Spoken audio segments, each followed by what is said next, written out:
Patriarchs and Prophets, Chapter 2, The Creation. This chapter is based on Genesis 1 and 2. By the word of the Lord were the heavens made, and all the hosts of them by the breath of his mouth. For he spake, and it was. He commanded, and it stood fast. Psalm 33, verses 6 and 9. He laid the foundations of the earth, that it should not be removed forever. Psalm 104, verse 5. As the earth came forth from the hand of its maker, it was exceedingly beautiful.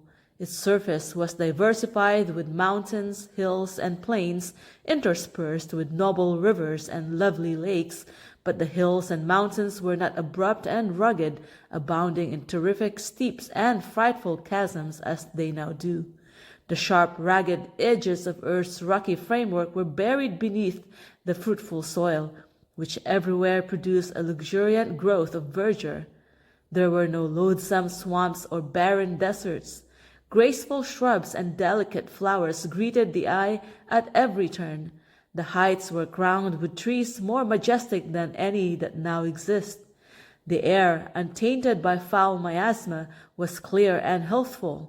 The entire landscape outvied in beauty the decorated grounds of the proudest palace. The angelic host viewed the scene with delight and rejoiced at the wonderful works of God. After the earth with its teeming animal and vegetable life had been called into existence, man, the crowning work of the Creator and the one for whom the beautiful earth had been fitted up, was brought upon the stage of action. To him was given a dominion over all that his eye could behold. For God said, "Let us make man in our image, after our likeness, and let them have dominion over all the earth." So God created man in his own image, male and female created he them. Here is clearly set forth the origin of the human race, and the divine record is so plainly stated that there is no occasion or erroneous conclusions. God created man in his own image. Here is no mystery. There is no ground for the supposition that man was evolved by slow degrees of development from the lower forms of animal or vegetable life. Such teaching lowers the great work of the Creator to the level of man's narrow earthly conceptions. Men are so intent upon excluding God from the sovereignty of the universe that they degrade man and defraud him of the dignity of his origin.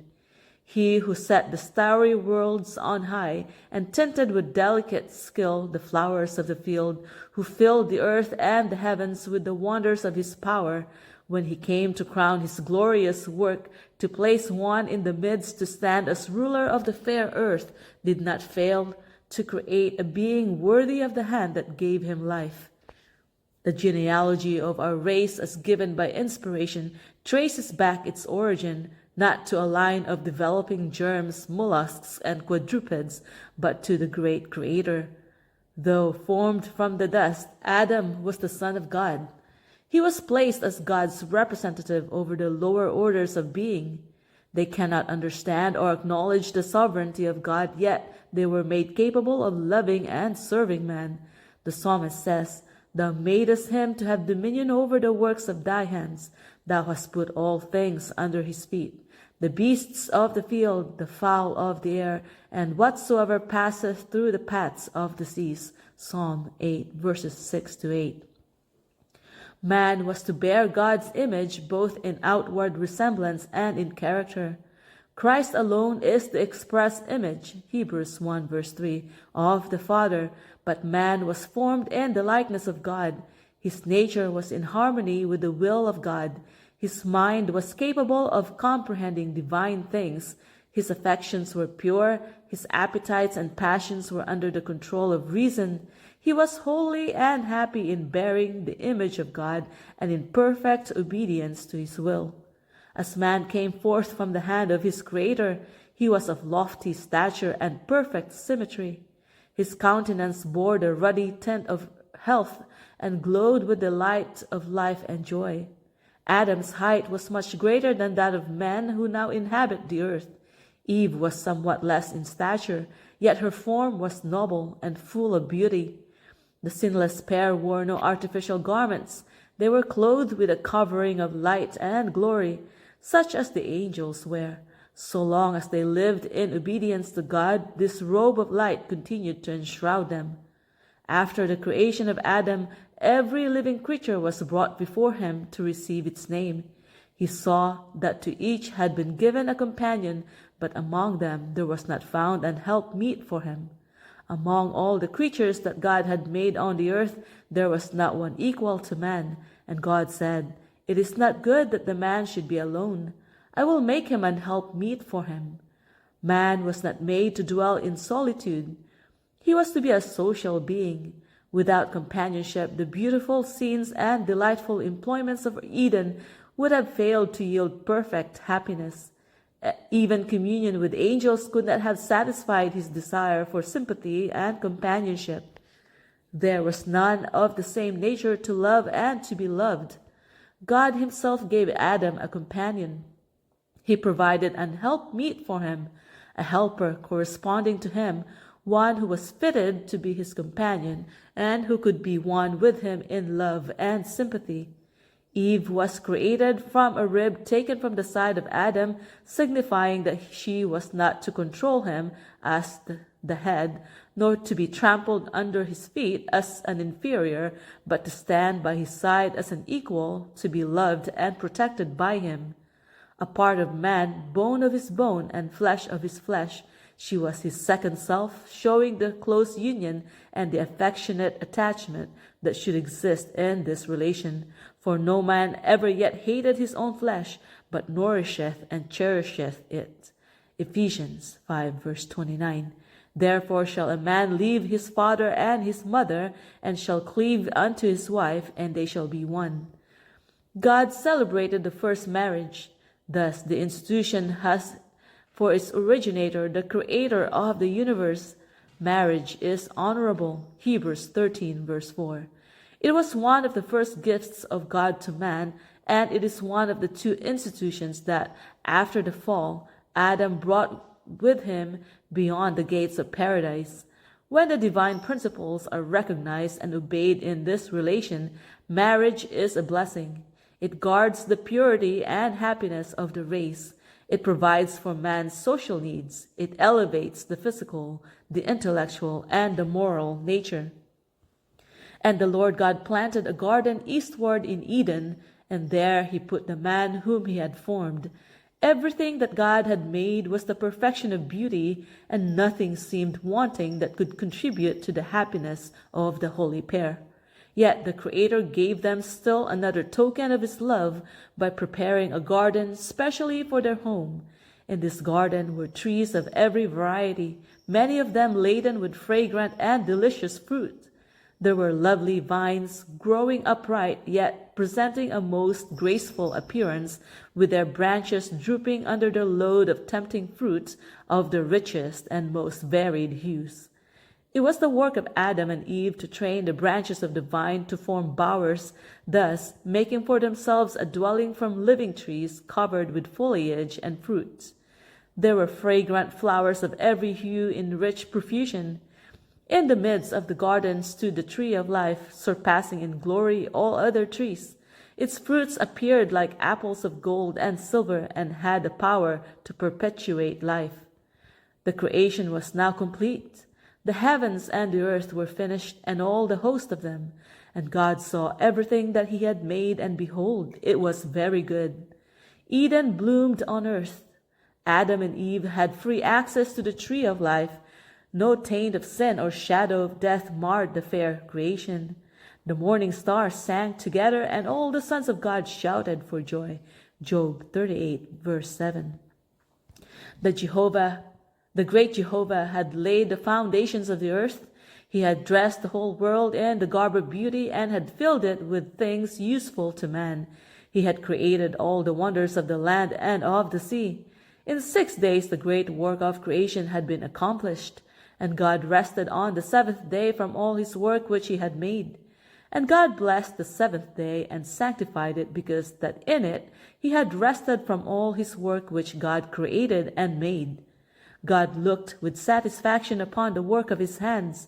All was perfect, worthy of its divine author, and he rested not as one weary, but as well pleased with the fruits of his wisdom and goodness, and the manifestations of his glory.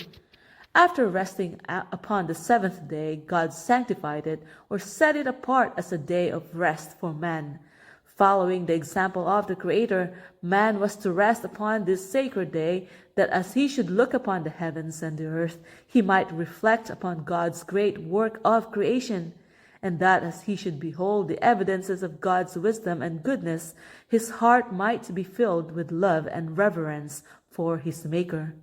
In Eden, God set up the memorial of his work of creation in placing his blessing upon the seventh day.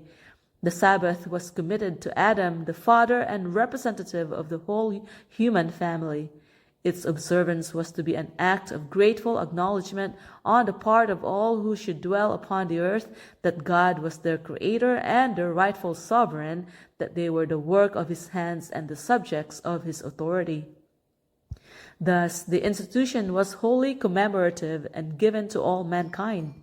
There was nothing in it shadowy or restricted application to any people. God saw that a Sabbath was essential for man even in paradise. He needed to lay aside his own interests and pursuits for one day of the 7, that he might more fully contemplate the works of God and meditate upon his power and goodness. He needed a Sabbath to remind him more vividly of God and to awaken gratitude because all that he enjoyed and possessed came from the beneficent hand of the Creator. God designs that the Sabbath shall direct the minds of men to the contemplation of his created works. Nature speaks to their senses, declaring that there is a living God, the Creator, the supreme ruler of all. The heavens declare the glory of God, and the firmament showeth his handiwork. Day unto day uttereth speech, and night unto night showeth knowledge. Psalm 19, verses 1 and 2. The beauty that clothes the earth is a token of God's love. We may behold in it the everlasting hills, and the lofty trees, and the opening buds, and the delicate flowers. All speak to us of God. The Sabbath, ever pointing to him who made them all, bids men open the great book of nature and trace therein the wisdom, the power, and the love of the Creator. Our first parents, though created innocent and holy, were not placed beyond the possibility of wrongdoing. God made them free moral agents capable of appreciating the wisdom and benevolence of his character and the justice of his requirements, and with full liberty to yield or to withhold obedience. They were to enjoy communion with God and with holy angels, but before they could be rendered eternally secure, their loyalty must be tested. At the very beginning of man's existence, a check was placed upon the desire for self-indulgence, the fatal passion that lay at the foundation of Satan's fall. The tree of knowledge, which stood near the tree of life in the midst of the garden, was to be a test of the obedience, faith, and love of our parents. While permitted to eat freely of every other tree, they were forbidden to taste of this on pain of death. They were also to be exposed to the temptations of Satan, but if they endured the trial, they would finally be placed beyond his power to enjoy perpetual favor with God. God placed man under law as an indispensable condition of his very existence. He was a subject of the divine government, and there can be no government without law. God might have created man without the power to transgress his law. He might have withheld the hand of Adam from touching the forbidden fruit, but in that case, man would have been not a free moral agent, but a mere automaton. Without freedom of choice, his obedience would not have been voluntary but forced. There could have been no development of character. Such a course would have been contrary to God's plan in dealing with the inhabitants of other worlds. It would have been unworthy of man as an intelligent being, and would have sustained Satan's charge of God's arbitrary rule. God made man upright. He gave him noble traits of character with no bias toward evil. He endowed him with high intellectual powers and presented before him the strongest possible inducements to be true to his allegiance. Obedience, perfect and perpetual, was the condition of eternal happiness. On this condition, he was to have access to the tree of life. The home of our first parents was to be a pattern for other homes as their children should go forth to occupy the earth. That home, beautified by the hand of God himself, was not a gorgeous palace. Men in their pride delight in magnificent and costly edifices and glory in the works of their own hands, but God placed Adam in a garden.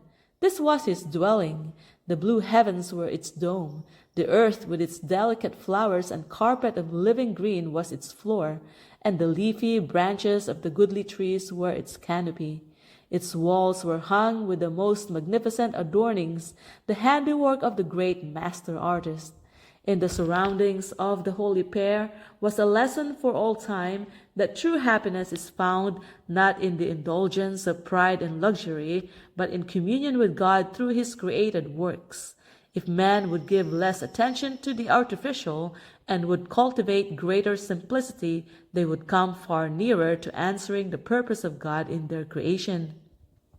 Pride and ambition are never satisfied, but those who are truly wise will find substantial and elevating pleasure in the sources of enjoyment that God has placed within the reach of all. To the dwellers in Eden was committed the care of the garden, to dress it and to keep it. Their occupation was not wearisome, but pleasant and invigorating. God appointed labor as a blessing to man, to occupy his mind, to strengthen his body, and to develop his faculties. In mental and physical activity, Adam found one of the highest pleasures of his holy existence. And when, as a result of his disobedience, he was driven from this beautiful home and forced to struggle with the stubborn soil to gain his daily bread, that very labor, although widely different from his pleasant occupation in the garden, was a safeguard against temptation and a source of happiness. Those who regard work as a curse, attended though it be with weariness and pain, are cherishing an error. The rich often look down with contempt upon the working classes, but this is wholly at variance with God's purpose in creating man. What are the possessions of even the most wealthy in comparison with the heritage given to the lordly Adam? Yet Adam was not to be idle. Our Creator, who understands what is for man's happiness, appointed Adam his work. The true joy of life is found only by the working men and women. The angels are diligent workers. They are the ministers of God to the children of men. The Creator has prepared no place for the stagnating practice of indolence. While they remained true to God, Adam and his companion were to bear rule over the earth. Unlimited control was given them over every living thing. The lion and the lamb sported peacefully around them or lay down together at their feet. The happy birds flitted about them without fear, and as their glad songs ascended to the praise of their Creator, Adam and Eve united with them in thanksgiving to the Father and the Son. The holy pair were not only children under the fatherly care of God, but students receiving instruction from the all-wise Creator. They were visited by angels and were granted communion with their Maker, with no obscuring veil between. They were full of the vigor imparted by the tree of life, and their intellectual power was but little less than that of the angels. The mysteries of the visible universe, the wondrous works of Him, which is perfect in knowledge, Job 37 verse 16, afforded them an exhaustless source of instruction and delight. The laws and operation of nature, which have engaged men's study for 6,000 years, were opened to their minds by the infinite framer and upholder of all. They held converse with leaf and flower and tree, gathering from each the secrets of its life. With every living creature, from the mighty Leviathan that playeth among the waters to the insect mote that floats in the sunbeam, Adam was familiar. He had given to each its name, and he was acquainted with the nature and habits of all. God's glory in the heavens, the innumerable worlds in their orderly revolutions, the balancings of the cloud, the mysteries of light and sound, of day and night, all were open to the study of our first parents. On every leaf of the forest or stone of the mountains, in every shining star in earth and air and sky, God's name was written. The order and harmony of creation spoke to them of infinite wisdom and power. They were ever discovering some attraction that filled their hearts with deeper love and called forth fresh expressions of gratitude. So long as they remained loyal to the divine law, their capacity to know, to enjoy, and to love would continually increase. They would be constantly gaining new treasures of knowledge, discovering fresh springs of happiness, and obtaining clearer and yet clearer conceptions of the immeasurable, unfailing love of God.